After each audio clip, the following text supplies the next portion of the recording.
Hey guys, so we've got my mom back. It's been about a month since we've made the tincture video. If you guys haven't seen that, go ahead and check it out. We'll link it in the description for you. But that means that the tinctures that we made are ready to be strained and put into one combined tincture. And I'll let Mom take over because she knows more.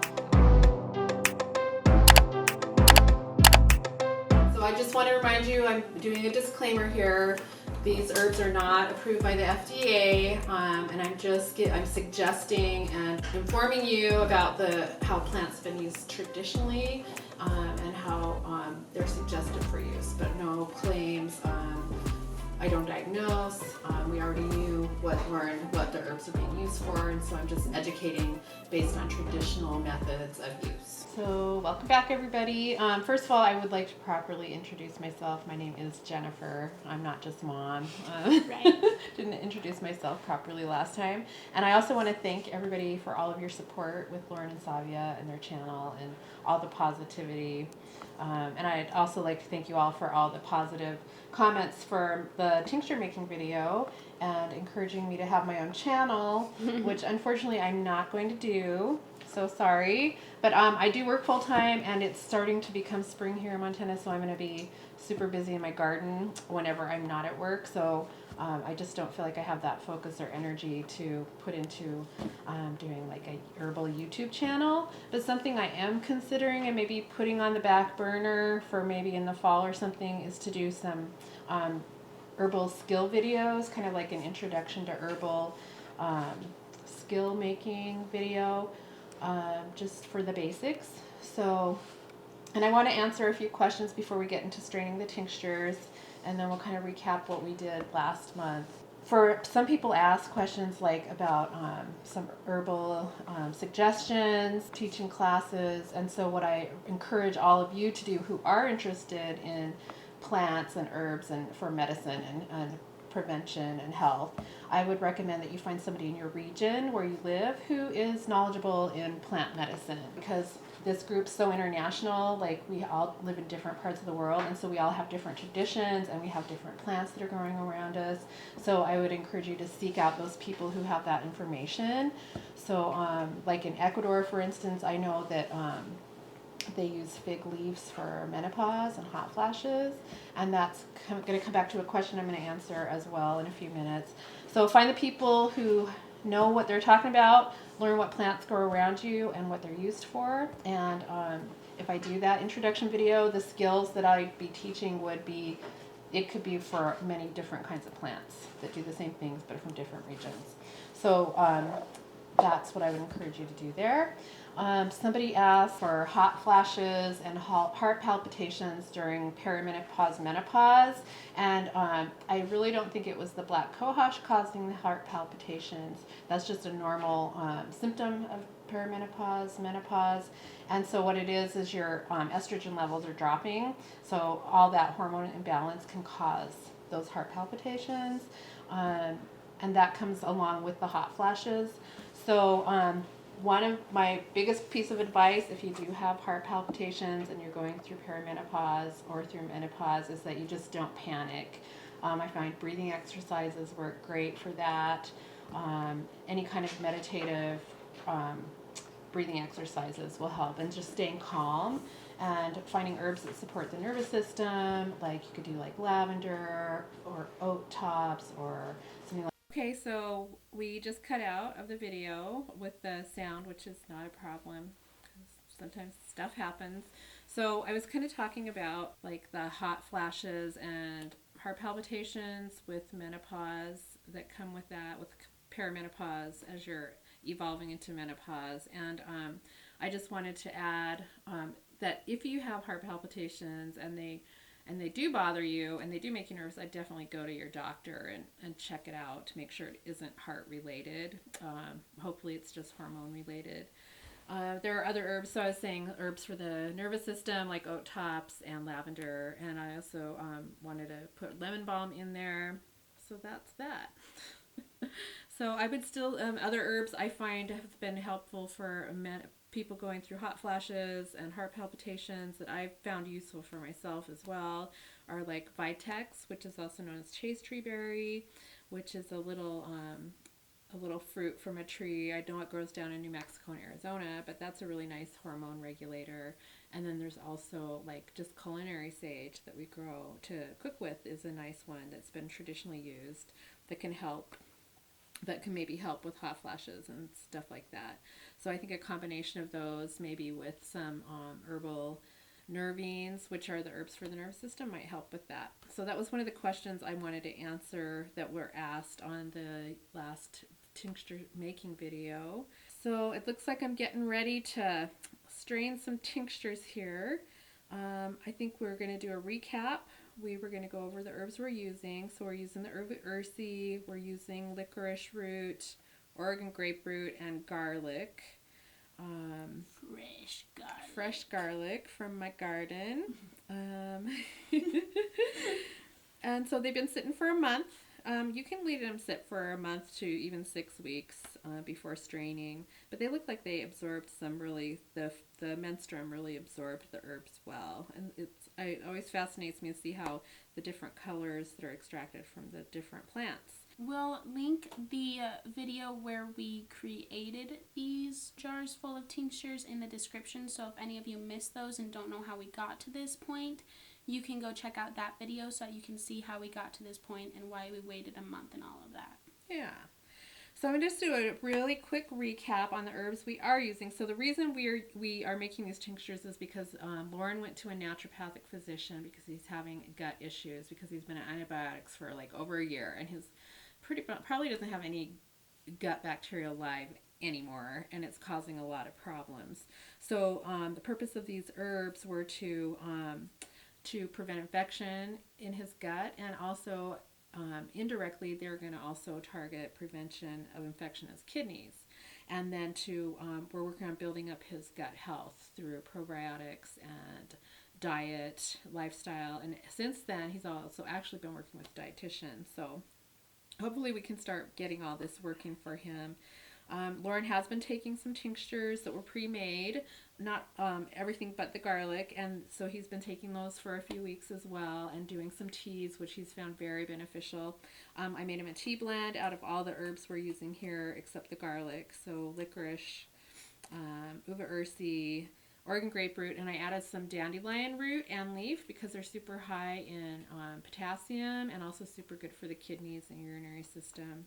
And also I put some oat tops in there because that's really good for the nervous system, but it's also soothing and healing for the gut.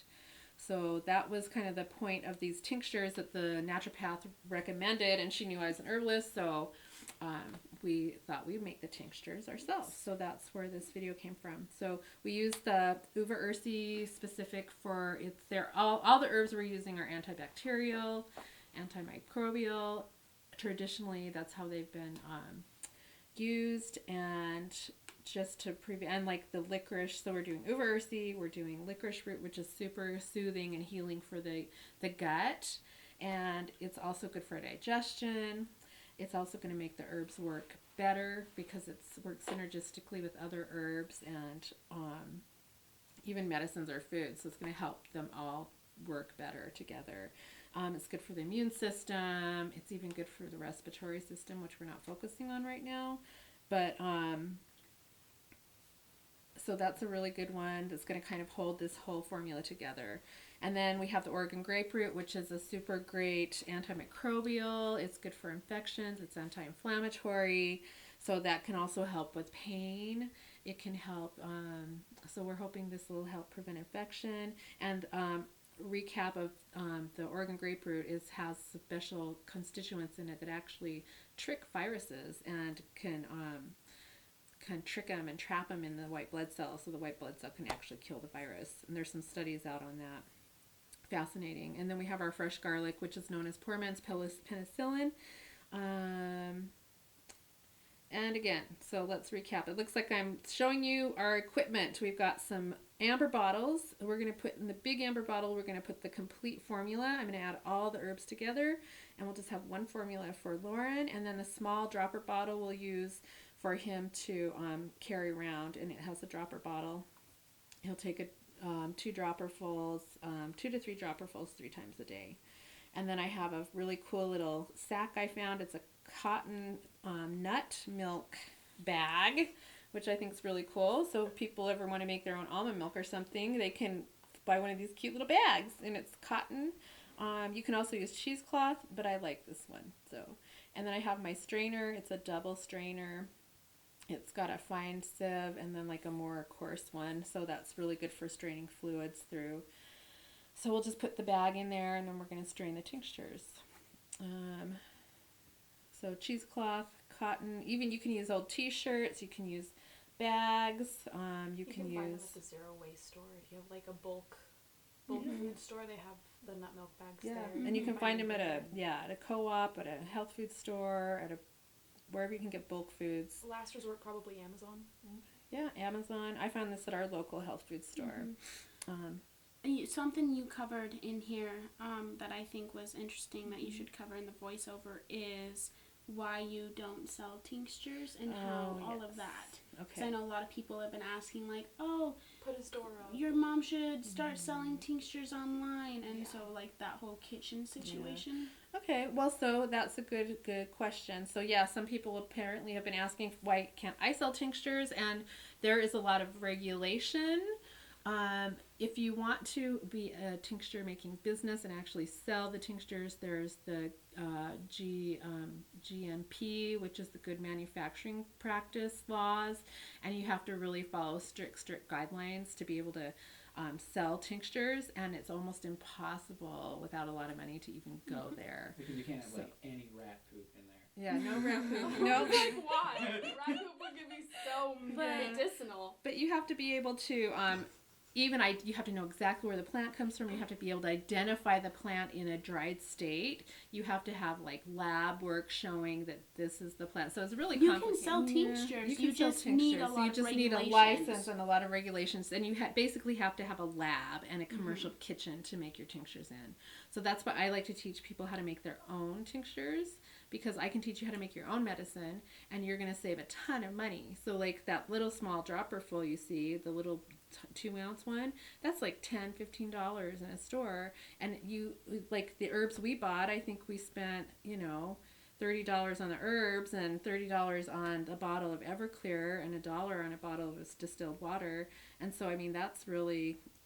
you're going to save a lot of money in the end. And we didn't even use everything. We used all the herbs. We didn't use all the Everclear or the distilled water. So you're going to have a lot more that you can make at home for a lot cheaper. And it's just really expensive investment to make tinctures to sell. So I'd much rather teach people you how to do it yourself. And then the people also have that individual knowledge for themselves instead of just buying their own all the time. Yeah. And so you see now I'm straining the first tincture. I just put it in the bag. I'm doing it manually. So I've always done it manually. Sometimes I've used like a potato ricer that you can put the bag in the potato ricer and kind of squeeze it really good. But I have been doing this for a long time, and I've always found that just hand squeezed tinctures are just fine. Some companies sell hydraulic tincture presses that are really expensive again, but they like have a hydraulic jack on it, so you can really squeeze every little drop of fluid out of that, out of menstruum, out of that plant material. But these look like the plants have extracted really well in the alcohol and water, and so we're just going to do it by hand and have a good tincture. I'm saving the mark. So remember we talked last time the menstruum was the liquid and the mark is the plant material. I'm just putting that aside in a bowl because I'm going to take that home and put it in my compost pile. So you can compost all your plant material after you're done straining your tinctures. I was going to pass around each tincture individually so everybody could taste who's watching this video making, but Mom put little drops on all of our hands, and we licked our hands to get a good taste of the tincture. Yeah. So that was fun. And I was really worried that the ginger or the garlic was going to be really too strong, but I was really pleased with the overall taste of the final formula. It tasted really nice. It was really nice. You can really smell the garlic, but when you taste it, you really get that licorice aftertaste. So it really did end up tasting really nice. And that's really going to be good for your digestion because smelling that garlic made everybody hungry. So it makes you hungry, so that stimulates your digestion and stimulates your digestive system. So that's just smelling that and then having that sweet taste of the licorice after to help with digestion. That's going to help the digestive process as well. So while we're watching this, I would like to tell a Sabia story Mm-hmm. because Leah Kelly did an amazing piece of artwork this week that I Yes, which really, you guys really will love. see added. It wasn't part of the merch contest, so we are having a couple designs added to our merch into the website, one of which is part of the merch contest. There's one that Leah did. She made the Don't Be a Pussy design and the cartoon design. So she's been a frequent flyer with art things with us, and so she's the one who did this one. She's the one that has the design on this apron I'm wearing here for the video. I have posted the picture on my Instagram, so you guys have seen it. Okay, so the thing that really caught me about this picture of Sabia is she has a bird in her hand. And that shows me that Leah's really tuned into Sabia and Loren, because the true story about about Sabia is that when she was about 11, our cat brought this baby meadowlark into the house, and Sabia saved the bird. And it was a tiny little baby. So we had this old rabbit hutch, and she put the baby in the rabbit hutch and made a really nice little nest for the baby and put water in there and all that stuff. And then we have really big windows, so we put the hutch on a table at the end of our house, kind of facing west, and we open the window, so we have the screen, and the mama meadowlark would come up and talk to her baby through the window, and the baby would talk back to the mama, and it was really kind of cool. But the other thing that happened is the mama meadowlark bird would bring back chewed up bird food, like worms and stuff. like worms and stuff, whatever baby birds eat. She'd ate the food and regurgitated it, and she'd come and put it on this platform we had on our laundry line, and Sabia would go out and scoop up the regurgitated bird food, and she'd go feed it to the baby meadowlark, and the bird would eat it. And so this happened every day for almost over a week or so, maybe even a little longer. I don't know. And I think we had the baby meadowlark total of about 2-3 weeks, and it was the last 2 weeks that mama bird was leaving food for me. Yeah, and it was really cool. And then one day we noticed that we saw the mom fly from this bunch of trees, and so we went over, we followed her, and we went and found the nest. And so we got the baby, and Sabia took the baby meadowlark over there, and she put it down by the nest, and the mom came down and hung out with the baby and totally accepted the baby back into the nest. So I thought that was really cool that Sabia is actually holding a bird in her hand, because this is something that really happened, and Leah didn't know that, so I thought it was kind of cool. And that wasn't the only animal I saved. I also had baby Toby. Yeah. Baby Toby was a little mouse that my friend and I saved, and his eyes were still closed. We actually got that kitten formula from Petco, and we dropper fed him, and he got so big, his eyes were open. He was starting to transfer from formula to actual food, but he was staying at my friend Kaylee's house, and her cats did end up getting him, but we did save him and bring him. We raised him for a bit. Thrived. There were many little baby animals that I saved. I was pretty successful with a lot of them. There were a few sad ones, but yeah. So that was just a fun little thing I wanted to add, because of just the new artwork coming out. It reminded me of that story, Sabia. So yeah, and that was one of the most successful ones, because we actually kind of made a connection not only with the baby bird but with its mom too. And a lot of times, when you take in baby wild animals like that, it's hard for them to get accepted back. Yeah, it's a very controversial matter, because most of the time the parents will smell that human scent on them and not take them back. So for the mama bird to not only leave food trusting me to give it to her baby, but for her to take the baby back in after it being with us for a couple of weeks was really cool. And I thought it was cool that the mom would bring food for the baby, and the baby bird would actually eat it from Sabia's hand. Yeah, so it was a really cool experience. So, and here you can see I'm putting the garlic in. I'm using cheesecloth to strain the garlic, because it's so pungent and smelly. I didn't want to ruin that nice little nut milk bag. I want to be able to use that over and over again. So we're just using the garlic and straining it in the cheesecloth. You can reuse the cheesecloth too, but probably just save it specifically for the super smelly ones. And then again, so when we're making the tinctures, remember where I talked in the last video about ratios? Ratios in herbal tincture making are the weight of the herb to the fluid volume of the liquids. So with the dried tinctures I did with the uva ursi, the Oregon grapefruit, and the licorice root, which were all dried, I did a 1-to-5 ratio. So 1 part of weight in herb to 5 parts fluid volume. And with the fresh garlic tincture, I did a 1-to-2. So I did a 1 part in weight of the herb to 2 parts fluid volume. And that was because that one was fresh, And right? because it was fresh, and so sometimes fresh you need less because there's water in there. With the dried herbs, they're like half the amount as they would be fresh. So it's like when they dry, it's the same volume, but it's half the content, I guess you'd say. So that's kind of why I did that, and but it's going to be this kind of the same strength. So each one's going to have the same strength. So they're going to be equal parts, pretty much, of all the same herbs. Just combined in one formula. The other thing is that shelf life of a tincture in the store is like 5 years. They'll only allow it to be sold for 5 years, and then the sell by date's gone. But I've discussed with many other herbalists, we've all agreed that probably a tincture, if it's stored properly in an amber jar, out of the light, with the lid on tight, they will last indefinitely. You can always, you can do a sniff test if they look like they've gone off a little bit or there's something growing in it. Of course, you want to throw it out, but most often, I've rarely had, I don't think I've ever really had a tincture go bad on me.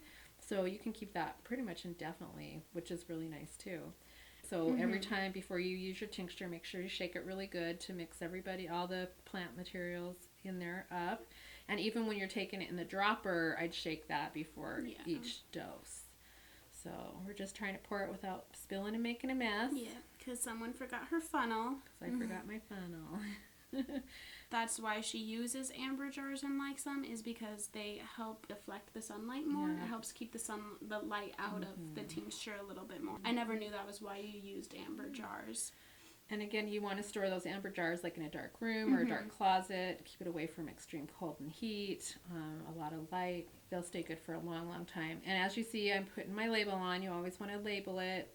So I just, on this one, on the tinctures themselves, I put the Latin and the common name. But on these ones, I think I just put the common names of the herbs. And I called it Loren's tincture.